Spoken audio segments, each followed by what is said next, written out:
이 시간 우리에게 주신 하나님의 말씀은 잠언 7장 1절에서 27절입니다. 잠언 7장 1절에서 27절입니다. 한 절씩 교독하시고 마지막 절은 함께 읽겠습니다. 내 아들아, 내 말을 지키며 내 계명을 간직하라. 내 계명을 지켜 살며 내 법을 내 눈동자처럼 지키라. 이것을 내 손가락에 매며 이것을 내 마음판에 새기라. 지혜에게 너는 내 누이라 하며 명철에게 너는 내 친족이라 하라. 그리하면 이것이 너를 지켜서 음녀에게 말로 호리는 이방 여인에게 빠지지 않게 하리라. 내가 내 집 들창으로 살창으로 내다보다가 어리석은 자 중에 젊은이 가운데 한 지혜 없는 자를 보았노라. 그가 거리를 지나 음녀의 골목 모퉁이로 가까이 하여 그의 집 쪽으로 가는데 저물 때 황혼 때 깊은 밤 암흑 중에라. 그때에 기생의 옷을 입은 간교한 여인이 그를 맞으니 이 여인은 떠들며 완악하며 그의 발이 집에 머물지 아니하여 어떤 때에는 거리 어떤 때에는 광장 또 모퉁이마다 서서 사람을 기다리는 자라. 그 여인이 그를 붙잡고 그에게 입맞추며 부끄러움을 모르는 얼굴로 그에게 말하되 내가 화목제를 드려 서원한 것을 오늘 갚았노라. 이러므로 내가 너를 맞으려고 나와 내 얼굴을 찾다가 너를 만났도다. 내 침상에는 요와 애굽의 문이 있는 이불을 폈고 모략과 침향과 계피를 뿌렸노라. 오라, 우리가 아침까지 흡족하게 서로 사랑하며 사랑함으로 희락하자. 남편은 집을 떠나 먼 길을 갔는데 은 주머니를 가졌은즉 보름날에나 집에 돌아오리라 하여 여러 가지 고운 말로 유혹하며 입술에 호리는 말로 꾀모로 젊은이가 곧 그를 따랐으니 소가 도수장으로 가는 것 같고 미련한 자가 벌을 받으려고 쇠사슬에 매이러 가는 것과 같도다. 필경은 화살이 그 간을 뚫게 되리라. 새가 빨리 그물로 들어가되 그의 생명을 잃어버릴 줄을 알지 못함과 같으니라. 이제 아들들아, 내 말을 듣고 내 입의 말에 주의하라. 내 마음이 음녀의 길로 치우치지 말며 그 길에 미혹되지 말지어다. 대저 그가 많은 사람을 상하여 엎드려지게 하였나니 그에게 죽은 자가 허다하니라. 그의 집은 수올의 길이라 사망의 방으로 내려가느니라. 아멘. 엄밀히 말하면 오늘 본문은 잠언 저자가 젊은이에게 주는 실제적인 지침이라고 볼 수 있습니다. 저자는 자신의 지혜를 젊은이에게 베풀고 있는데 특히 음란을 멀리해야 한다는 지혜가 담긴 교훈을 이전 장들을 걸쳐서 주고 있었습니다. 그런데 오늘 본문에 저자는 음행에 미혹되지 말 것에 대한 교훈보다 그것을 더 심도 있고 마치 살아있는 그 그림을 보듯이 생생하게 이야기하고 있습니다. 오늘 본문은 젊은이가 음행을 멀리해야 한다는 교훈이 담긴 내용이다 보니 우리는 은연중에 나라는 자신보다 한창 혈기가 왕성한 청년이나 혹은 주변에 있는 다른 사람과 연관된 것으로 치부할 수도 있습니다. 문자대로만 해석하자면 젊은이라는 단어는 구약 전반에서 연령적으로 젊은 청년을 의미하는 것이 맞습니다. 그러나 젊은이라는 지칭을 인생의 지혜와 교훈을 베풀어주는 잠언의 문맥에 두고서 본다면 우리에게 그 의미는 사뭇 다르게 와닿게 됩니다. 두말할 나위 없이 남녀노소를 막론하고 인간에게는 지혜가 필요합니다. 연륜에서 묻어나오는 인간적인 지혜가 아니라 하나님께서 베풀어 주시는 거룩한 지혜 말입니다. 성경은 자애로운 현자가 되어 지혜의 길과 어리석은 길 사이에서 오늘도 정신없이 헤매고 있는 젊은이 같은 우리에게 교훈을 베풀어 줍니다. 그의 교훈에 귀를 기울여야 합니다. 본문 1절에서 4절입니다. 내 아들아, 내 말을 지키며 내 계명을 간직하라. 내 계명을 지켜 살며 내 법을 내 눈동자처럼 지키라. 이것을 내 손가락에 매며 이것을 내 마음판에 새기라. 지혜에게 너는 내 누이라 하며 명철에게 너는 내 친족이라 하라. 앞서 말씀드린 바와 같이 오늘 본문은 음행을 경계하라는 교훈을 담고 있었습니다. 실제적인 가르침을 듣기 전에 그 젊은이가 먼저 해야 할 일이 있습니다. 지혜를 소중히 여기는 것입니다. 1절을 영어 성경으로 보면 간직하라라는 단어를 보물을 쌓아두라라는 의미로 재치 있게 표현하고 있습니다. 사실 이 표현이 원문에 가장 근접한 표현입니다. 젊은이에게 있어서 지혜는 보물과 같이 소중한 것입니다. 그것은 한쪽 구석에 방치해 두어 먼지를 쌓이게 만드는 물건이 아닙니다. 우리는 말씀을 듣는 이 순간만큼은 그 사실에 격하게 동감할지 모르겠지만 삶 속에서 지혜를 보물처럼 여기고 있는지 되돌아봐야 합니다. 가치 있게 반짝이고 있는 금은보화를 은행의 보물로 쌓아두고 있는지, 아니면 하나님께서 오늘도 우리에게 주시는 말씀의 지혜를 영혼의 보물로 쌓아두고 있는지 말입니다. 안타깝게도 젊은이에게 있어서 지혜는 그리 매혹적인 보물이 아닙니다. 그것은 고리타분하고 흥미롭지 않고 삶에서 실용성 있게 사용할 수 없는 귀찮은 잔소리일 뿐입니다. 그러나 원래 보물은 당장의 효과를 발휘하지 않는 법입니다. 인생의 어려움을 만나게 될 때 은행에 쌓아둔 보물은 비로소 진가를 발휘하게 됩니다. 말씀의 지혜도 이와 마찬가지입니다. 그것에 귀를 기울여 우리의 마음에 차곡차곡 쌓아두면 예기치 못한 어려움이 인생을 강타할 때 그동안 간직했던 지혜가 빛을 발할 것입니다. 어려움을 헤쳐나갈 힘을 줄 것이고 명확하게 확신이 서지 않는 막막한 길 가운데서도 하나님이 원하시는 길로 우리의 발걸음을 인도할 것입니다. 그러기 위해서 우리는 지혜를 우리의 마음에 차곡히 그리고 빼곡히 쌓아두어야 합니다. 이것이 우리가 오늘도 말씀을 읽어야 하는 이유입니다. 저자는 젊은이에게 지혜의 소중함을 더욱 깨우치기 위해서 2절부터 4절까지 표현을 달리하면서 강조하고 있습니다. 2절에서 저자는 우리의 신체 중 가장 민감해서 소중히 다루어야 하는 눈동자를 빗대어 지혜를 소중하게 지켜야 한다고 말하고 있습니다. 사람이 시력을 잃으면 위험에 노출될 상황이 기하급수적으로 높아지기 때문입니다. 그래서 지혜를 눈동자처럼 지키라는 의미는 지혜가 우리를 위험한 상황 속에서 지키고 보호해 줄 것이라는 역설적인 의미를 담고 있다고 말할 수 있습니다. 3절에서는 신명기 6장의 말씀을 또한 인용합니다. 당시 이스라엘 사람들이 양피지로 된 가죽 조각에 율법을 기록해 손이나 머리에 끈으로 묶어 매고 다니던 모습을 말합니다. 이것이 의미하는 바는 신체의 말씀을 메어서 자신의 뜻과 원함대로 행동하지 않고 말씀의 지혜를 기준 삼아 행동하라는 의미를 담고 있습니다.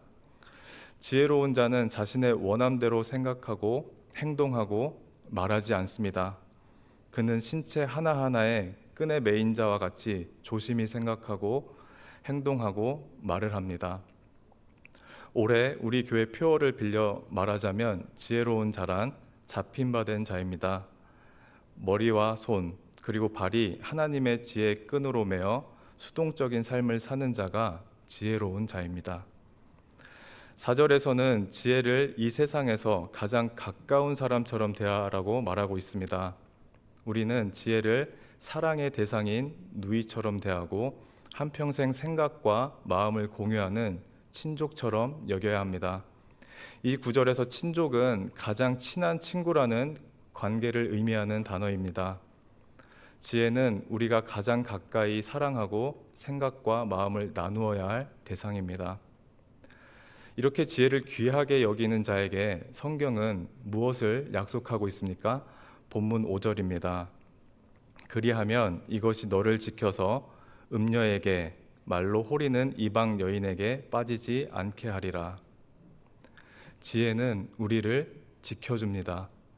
성경은 이방 여인의 유혹한 가득한 말을 걸러들을 수 있는 지혜를 약속합니다. 이것은 너무나도 중요합니다. 왜냐하면 우리는 이 세상을 사는 동안에 하루에도 셀 수 없는 많은 유혹의 말들을 이방 여인으로부터 듣기 때문입니다. 우리가 이방 여인을 대체하여 생각할 수 있는 존재가 무엇이겠습니까? 세상입니다. 7장에 나오는 여인은 그저 외국인에 국한된 존재가 아니라 지혜와 하나님 경외하기를 거부하는 삶의 방식을 사는 인물로서 하나님을 떠난 삶을 대표하고 있는 존재입니다. 이런 삶의 방식은 다름 아닌 세상이 지니고 있는 고유한 방식입니다. 육신의 정욕, 안목의 정욕, 이생의 자랑을 자신의 지혜로 삼은 이방 여인처럼 말입니다. 지혜의 존재 유무에 따라 젊은이의 행방은 첨예하게 갈리게 됩니다. 어느 날 어느 깊은 밤에 잠언 저자는 지혜 없는 한 젊은이를 목격했습니다. 지혜 있는 그가 보기에 젊은이는 마치 소가 도수장으로 가는 죽음과 같았고 벌을 받으려고 쇠사슬에 매이러가는 형벌로 보였습니다. 그러나 지혜 없는 젊은이의 시각으로 본문 6절에서 23절에 나오는 생생한 이야기를 잠시 생각해 보십시다.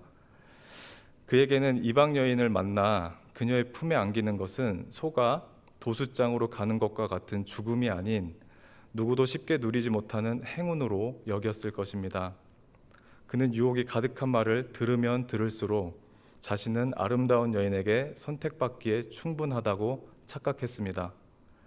남편은 집을 떠났다는 말에 젊은이는 자신이 대신하여 그녀의 외로움을 달래줄 수 있는 남편이 되어줄 수 있을 것만 같았을 겁니다. 이방 여인의 입술에 귀를 기울임으로 젊은이에게 어떤 결과가 나타났습니까? 현실을 자각하지 못하게 되었습니다.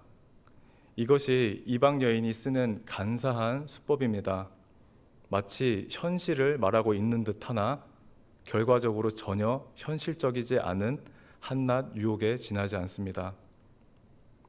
오늘 우리에게 이방 여인인 세상의 유혹이 무엇이겠습니까?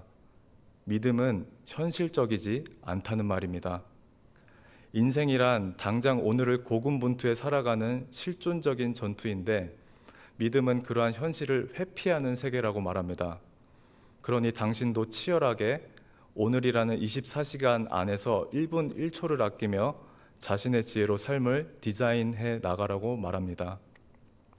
그러나 이것이 진정 현실이라고 말할 수 있습니까? 우리의 호흡이 붙어 있는 것도 현실이라면 우리의 호흡이 어느 순간에 이르러 끊어지는 것도 현실입니다. 인생을 부지런히 살아야 하는 것도 현실이지만 내 뜻대로 풀리지 않는 것이 인생이라는 것도 사실이고 현실입니다. 이것이 인간이 직면한 실존적인 현실입니다. 그래서 복음은 하나님을 의지하는 믿음을 삶에서 붙들라고 권합니다. 그것만이 인간의 현실을 이겨낼 궁극적인 현실이라고 말합니다. 그러므로 복음이야말로 우리 앞에 놓인 작금의 상황을 현실적으로 마주 보게 하는 지혜를 제공합니다. 복음은 믿음이 실상이라고 말합니다. 그것은 보이지 않는 것들의 생생한 증거이며 현실 끝에 있는 현실이라고 우리의 두 귀에 쟁쟁하게 울릴 만큼 크게 외치고 있습니다. 그러나 세상은 이러한 현실을 우리로 하여금 자각하지 못하게 만들려고 오늘도 쉴 새 없이 유혹하고 있습니다. 그러한 이방 여인의 모습을 본문 10절에서 13절에 이렇게 조명합니다. 그때에 기생의 옷을 입은 간교한 여인이 그를 맞으니 이 여인은 떠들며 완악하며 그의 발이 집에 머물지 아니하여 어떤 때에는 거리, 어떤 때에는 광장, 또 모퉁이마다 서서 사람을 기다리는 자라. 그 여인이 그를 붙잡고 그에게 입맞추며 부끄러움을 모르는 얼굴로 그에게 말하되. 이제 다시 지혜자의 시선으로 그녀를 바라봅시다.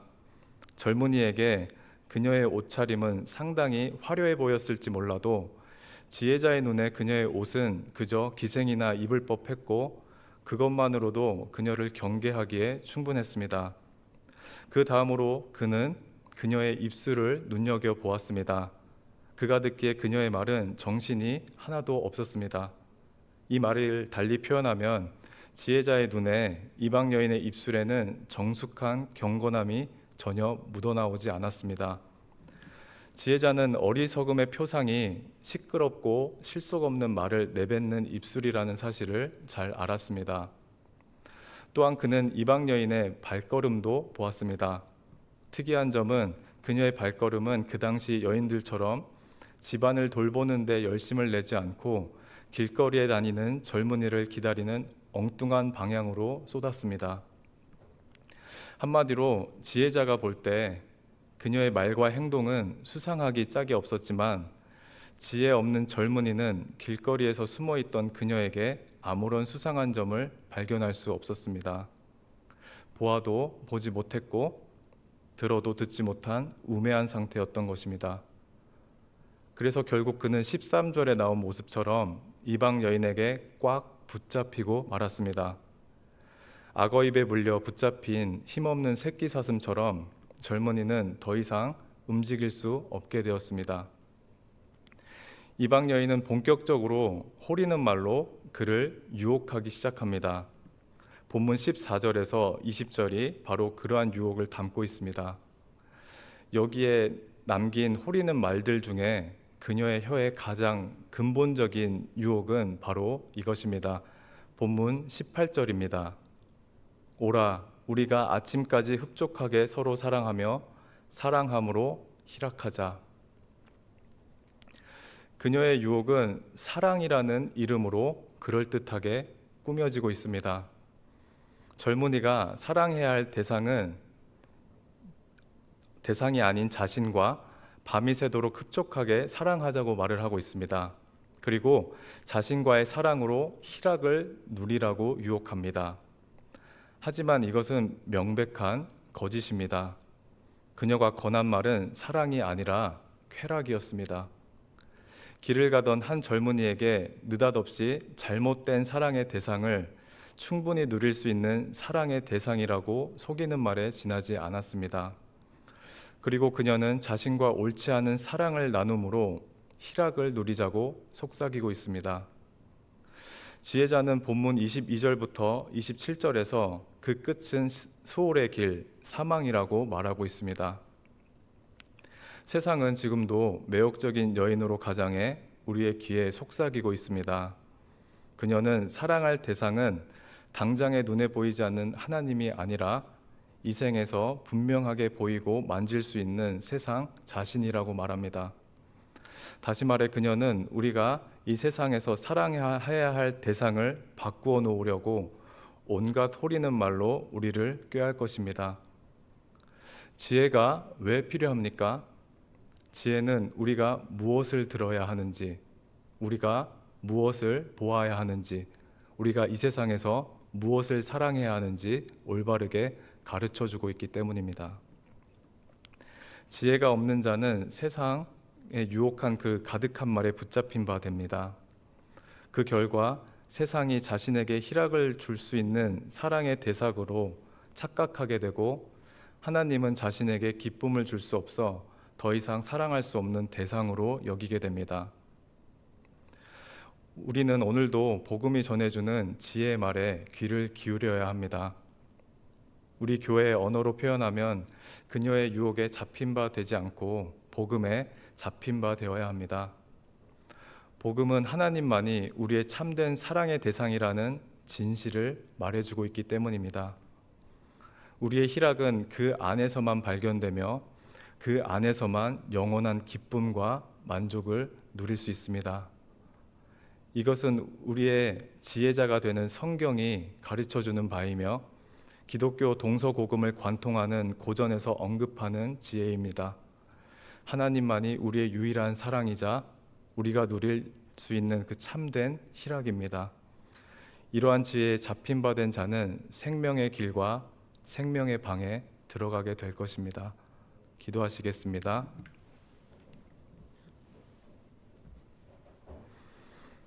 하나님 아버지, 오늘 우리에게는 지혜가 필요합니다.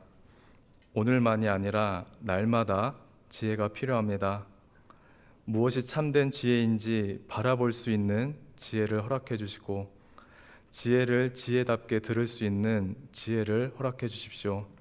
그래서 세상이 우리를 유혹하고 헛된 것으로 세상의 대상을 사랑의 대상을 바꾸려 하는 속임을 분별할 수 있는 은혜가 있기를 바랍니다. 하나님만이 우리의 사랑의 대상이 되어 주시고 우리에게 영원한 기쁨을 주시는 참된 희락이 되어 주십시오. 예수님의 이름으로 기도드립니다. 아멘.